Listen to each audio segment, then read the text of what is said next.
Why was an 82-year-old man bound and left adrift in the middle of the ocean just because of a faded tattoo? And why, exactly 1 hour later, did 8 Navy warships appear and all of them salute him? Some stories never make it into the history books. Some people carry a lifetime of battles in their chests without anyone ever knowing their names. Today, you will hear such a story. About one man, one oath, and a moment that brought all of America to its knees. All right, my dear viewers, get ready for a story that will leave you in awe. Take a second to like the video, subscribe to the channel, and drop a comment below telling me where you're watching from and what time it is there. It's always amazing to see people joining us from all around the world. Florence is a coastal town so small that when the wind rises from the north, you can hear the bell from the pier echoing all the way up the hill. There, in an old moss-covered wooden house, Thomas Granger lives silently like a forgotten rest in the chaotic symphony of modern life. He is 82 years old, lives alone, with no dog, no cat, and no regular visitors except the mail carrier who leaves a few local papers and notices that he never reads. Every morning, while most of the town still sleeps or scrolls through financial headlines, he's already down at the dock. His dark, well-worn rubber boots, faded oilcloth jacket, and always the chipped olive-green metal thermos. The only constant companion is a drab, brown tarpaulin bundle that he handles with the care one would give a second heart. His wooden skiff, Little Tide, is far from new. The planks are warped by salt water, the hull is streaked with barnacles and algae, and the windscreen has been patched over with clear plastic. No GPS, no electronic chart only, a brass compass he oils monthly, and a yellowed nautical chart scrawled with symbols no other fisherman can decipher. People say he goes out to fish, yet no one ever sees him return with a catch. Some whisper he's lost in old memories. Others claim he's hunting treasure or hiding secrets. The town's children giggle behind his back, calling him Old Dragon, because of the strange tattoo on his right forearm, a pale black dragon coiled around an anchor, beneath which a tiny series of numbers reads 18 to 10-71. Once, that tattoo was sharp as a blade against his skin, but over time it's faded, both from age and from his habit of rolling down his sleeves so no one can see it. Yet whenever the wind lifts his cuff, that old ink resurfaces, evoking something only he understands. 18 to 10-71, a date wiped from the official record. Task Hydraith code name for a special ops unit deployed deep into the northern seas. Their mission was never declassified. Of the 9 men sent, only 1 returned. No media coverage, no memorial service, no homecoming parade, and the lone survivor chose silence. Not because he didn't want to speak, but because he knew that to speak would stir fresh wounds. The brothers he once called comrades in arms now only live on the purple ink of his private journals. Thomas chose to honor them by memory rather than drag their names into the light to be dissected, doubted, or forgotten. And so each morning he sets out to Shanot to fish, nor for pleasure, but as a quiet ritual. The cold spray lacerates his face, the fog drifts like time's breath, yet he steps forward unflinchingly. His pace is no longer sprightly, but each footfall is as deliberate as a soldier trained never to retreat. In his eyes is not sorrow but a loyalty long vanished from this world. Little Tide is more than a boat. It is a floating memorial, a sanctuary for unnamed souls. And Thomas Granger, in the form of a frail old man, remains the keeper of a vow submerged in the heart of the ocean. There on that shore, where waves whisper names never written, he still steps onto his vessel carrying only his thermos, his oilcloth bundle, and a heart that never left the fight. Every year, on the morning of the 18th of October, at exactly 6:47 a.m., Thomas Granger quietly pushes off from the dock, not a moment earlier or later. Each motion, each step, is repeated like a solemn ritias, if his body itself remembers the cadence of that day, needing no alarm, no prompt. In town, no one remarks on the date. To everyone else, it's simply another misty autumn dawn, the fog hanging heavy over the boardwalk and the waves lapping softly at the pilings. But for Thomas, it marks the thin line between now and a world erased from memory, a day his soul has never truly left behind. Task Hydra unit wiped clean from every official record. Its very name struck from history, along with 8 comrades who fought at his side in the cold, dark waters of the Hudson River back in 1971. Only he returned, soaked, burned by wind and fuel, clutching a broken pocket watch that no longer ran yet ticked on, like the heartbeat of memories that refused to die. Since then, each year Thomas makes this pilgrimage at dawn, carrying in his old oilskin bundle what he hides beneath the deck. No outsider has ever glimpsed its contents, not out of fear of exposure, but because some memories are meant only for silence. Some scars are best kept in the darkness of loyalty. Inside that weathered cloth lie small objects weighted heavy with meaning. A maritime chart covered in cryptic notations decoded by none but those who were there. A brittle, waterlogged military ID card, its edges softened by salt. A scrap of black webbing embroidered with silver thread, the last insignia of Ghost Unit. And the pocket watch itself sits face cracked, its minute hand gone, yet still ticking in broken intervals, like the pulse of a past that refuses to rest. Claire, his only daughter, once asked about that bundle when she was a child.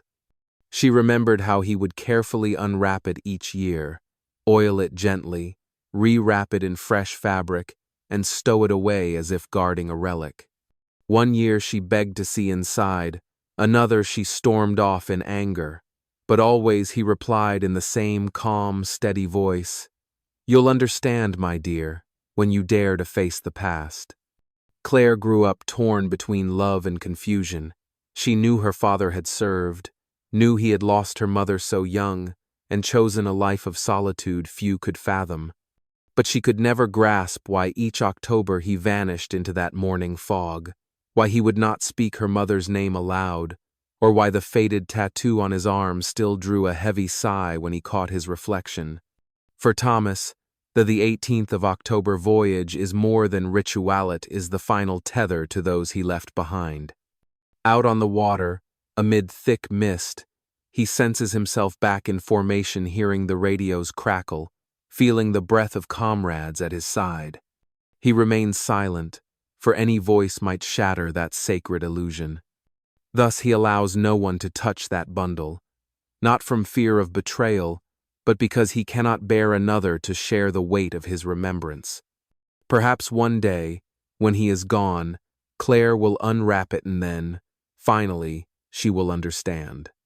But for now, he simply folds the oilskin with care, lays it on the deck, and takes up the oar. The sea greets him like an old friend.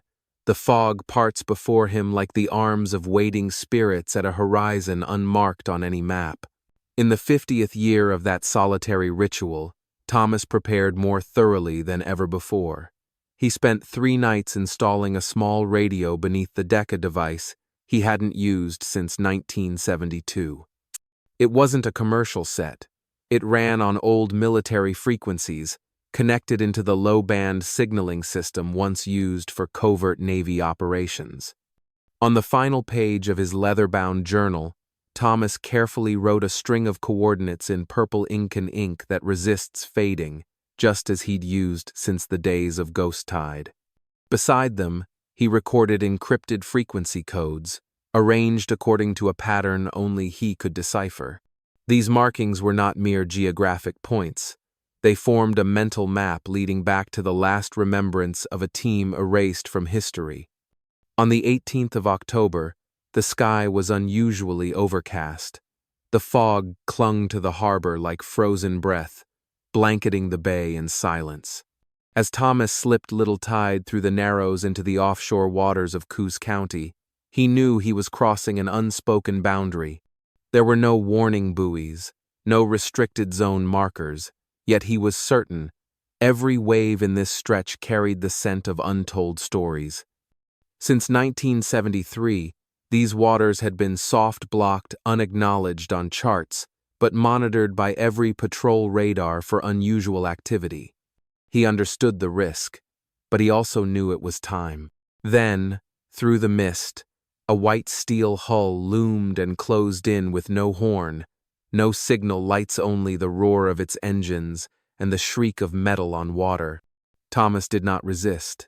He stood at the helm, hands gripping the wheel, but the faded dragon and anchor tattoo on his right forearm, exposed by the wind-blown sleeve, changed everything. The first young officer aboard froze at the sight. Their jeering halted. A wary recognition flickered in his eyes. Could be an old extremist cell's signal, someone muttered, loud enough for Thomas to hear. Minutes later, he was hauled from the wheel. His hands were bound with rope instead of steel cuffs, as if they had not expected to arrest him and had to improvise. He was pushed to his knees on the patrol boat's metal deck, the chill of the steel spine against his back, yet his face showed no defiance. No one asked his name. No one noticed the oilskin bundle from Little Tide sliding across the deck with each swell. No one saw his quiet glance back towards it, as if all he had left unsaid lay wrapped in that cloth. They treated Thomas like a trespasser, not because he posed any real threat, but because he did not fit the strict order they'd been taught. They did not see the memories in his stooped posture, did not hear the echoes of gunfire in the wind-blown spray. They saw only a frail old man, a cryptic tattoo, and a weather-worn wooden skiff venturing into forbidden waters. The wind intensified as the ropes were tightened. His coat was soaked not only by seawater, but by words left unspoken. Beneath the deck, the radio crackled to life-broken bursts of signal, but unmistakably on the air.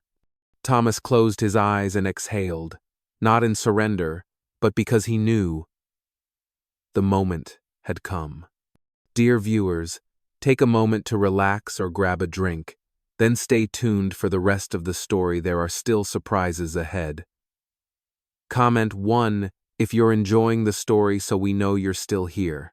Beneath the rotting deck, among wet planks and time-thick shadows, the ancient radio trembled to life. It was a 1968 model capable of tuning only one frequency, a frequency only Thomas Granger still remembered how to use.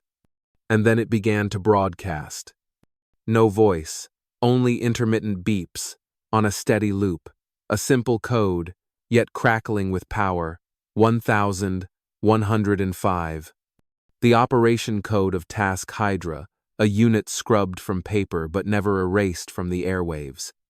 That signal was not a distress call, it was a reminder, a silent indictment, beamed from a supposedly forsaken vessel, from a man long declared missing off every military map. A message to those who once owed a vow spoken in the dead of night. At Naval Base Newport in Oregon, the radar alarm blared, an unregistered transmission, an unidentified source, yet the data stream bore the unmistakable signature of internal military encryption. Lieutenant Commander Harris, on duty, stared at the screen in disbelief. He had never seen the code 1105 in any training file. It had been purged from official records more than 30 years ago. Trace it back to the original encoding, he ordered, only to receive one curt reply in blazing red, no matching database entry. No one understood. But one retired officer, serving as a technical advisor, happened to pass the radio room as the signal flared again. He froze, then approached, as if drawn by an old phantom. Task Hydra, he breathed. By God, it's real. 12 minutes later, a clandestine deployment order was issued. No sirens, no announcements. 8 warships from the Strategic Reserve Fleet, docked nearby for exercises, steamed out no explanations, no declared objectives. The only directive: locate the oath. Only those who had served in Cold War-era intelligence grasped its meaning. The oath in declassified archives referred to promises left unfulfilled by covert operations. For a rare moment, the sea lay eerily calm, but on the horizon, 8 swells carved an invisible arc, converging toward the last known broadcast source. On the lead ship's deck, Ensign Miller, who had never heard of Task Hydra, held a terse briefing. 1971, Ghost Unit vanished during the Hudson River operation. No confirmation, no rescue, 1 man returned, no explanation. There were no further instructions, no coordinates, only the fading signal and a wordless order: find the man with the tattoo. And in that instant, amid radio waves, salt-sprayed winds, and engine fumes, those young sailors set out on a mission they could scarcely comprehend. For somewhere beneath the waves, a solitary figure waited not to be rescued, but to prove that some vows, though buried by time, endure like ghostly signals, waiting to be heard one last time. Footsteps echoed on the steel deck like a distant drumbeat. Thomas raised his head slowly. The wind had shifted. The waves no longer pounded the hull as before. Every motion on the water's surface suddenly seemed cautious, as if the sea itself felt the need to keep silent. 8 U.S. Navy warships now ringed the area. No sirens, no weapons drawn, only a solemn presence, heavy with weight, like a choir in full regalia awaiting its cue. Thomas was no longer bound. His ropes had been untied without any formal order. The first Coast Guard petty officer who approached him now stood back in silence, his eyes a mix of confusion and remorse, the look of a man who has stared too close at something he cannot fully comprehend. A launch lowered from the command ship. Amid the hum of engines and splashes, a group of senior officers climbed aboard. Their leader was a tall captain in crisp white uniform, posture rigid as steel, yet eyes softened by mist. He strode toward Thomas without haste. Then, abruptly, he dropped to one knee. No formal salute, only a human kneeling before an ancient oath. "Sir," he said in a low voice, "I once served under the Task Hydra commander. He spoke of one survivor. We have come to listen." Thomas remained silent for a long moment. Then he reached for the brown oilcloth bundle lying beside him. His hands trembled not with age, but with the flood of memories pressing to escape like water behind a broken dam. Layer by layer, he unfolded the cloth. First came the leather-bound journal, so weathered its cover bore little legible script. Next, the frayed black sailcloth patch, still embroidered with the silver emblem of Ghost Unit. Finally, a thin sheet of paper, handwritten, shaky yet unmistakable, 9 names listed in faded ink. Thomas began to speak each name rank, unit, date of loss like tolling bells, slow, deep, and sacred. No one interrupted, no one shifted. Even the young sailors on deck knelt, though they had never known these names nor served beside these men. Yet through Thomas's voice and the smudged violet ink, they felt those comrades called back from the ocean's depths. Amid wind and wave, he reached the final linea monologue drawn from his heart. "I remain," no other comrade returned. A hush fell, no handclaps, no words of comfort, for in that moment all speech was superfluous. Only the sea breeze sighed through metal seams like the ocean's own lament for a history once buried. The captain stepped forward, unclipping a small metal badge from his blouse pocket, and placed it gently atop the opened oilcloth's hand, steady for a heartbeat. "This is a replica of the Task Hydra insignia, reconstructed last year from a recovered fragment. I cannot be certain of its authenticity. But I thought, you should have it. Thomas said nothing. He stared at the badge, then closed his eyes. In those lowered lids there were no tears, only a faint, steady glow, like a lantern still burning deep within an old hull after the storm has passed. An unspoken apology lingered in the air. Yet through every silent glance, every quiet gesture, through every young sailor on bended knee in the middle of the sea, Thomas understood. Some apologies need never be uttered, only lived in the profound weight of their silence. When the sun began to set, dyeing the western sky a deep crimson, the steel deck fell into an uncanny silence.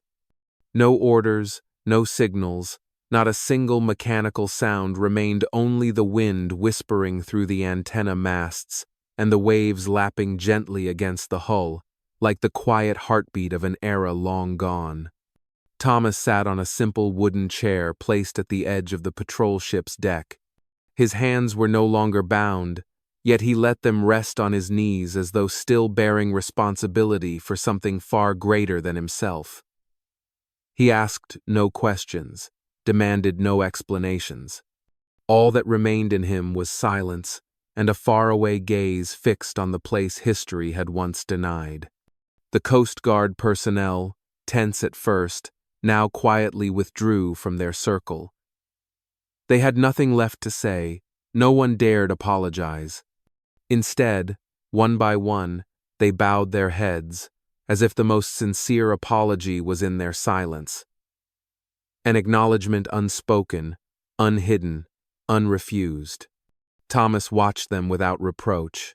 He simply nodded once, then spoke, his voice low but clear in the golden glow of the evening. I do not need to apologize. I only ask that no one remains silent again. Some wrongs do not require forgiveness, only acknowledgement.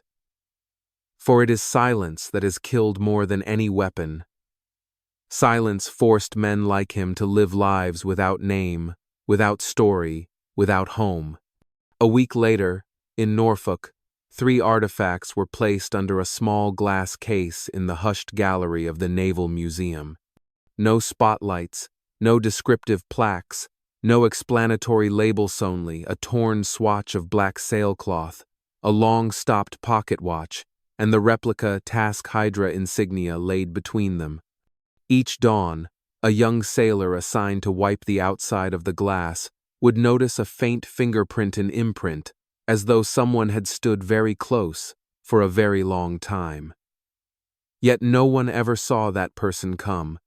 The night watchman only claimed to hear soft footsteps and a gentle sigh just before the morning light banished the darkness. Thomas, after everything, still chose the sea. Little Tide kept its name, and though many planks had decayed, he reinforced only what was necessary, preserving every scratch, every blister of paint, as one preserves every line of memory. Each morning, he set out again, not to seek anything new, but to keep that oath breathing. He no longer carried the oilcloth bundle that had been entrusted to posterity. Yet his hand still brushed the empty space where it once lay, like an old marine offering a salute to the ship that no longer remained. Offshore, 8 warships still rotate their watches each the 18th of October. No announcements, no ceremonies, only their presence and unspoken creed, a simple declaration, we remember. And from that moment on, Thomas's story spread not because someone sought to tell it, but because it deserved telling. Young sailors began to ask about Task Hydra. Forgotten files were unearthed. And somewhere, in military classrooms or the quiet hours of a watch, men whispered of the old man with the faded dragon tattoo and a boat that feared nothing. If you're watching this video, if you've stayed until now, please do more than listen. Be the storyteller, for memories vanish unless someone holds them. You might be in Houston, or San Diego, or a tiny town in Montana. You might be watching this at 2 a.m. or over your morning coffee.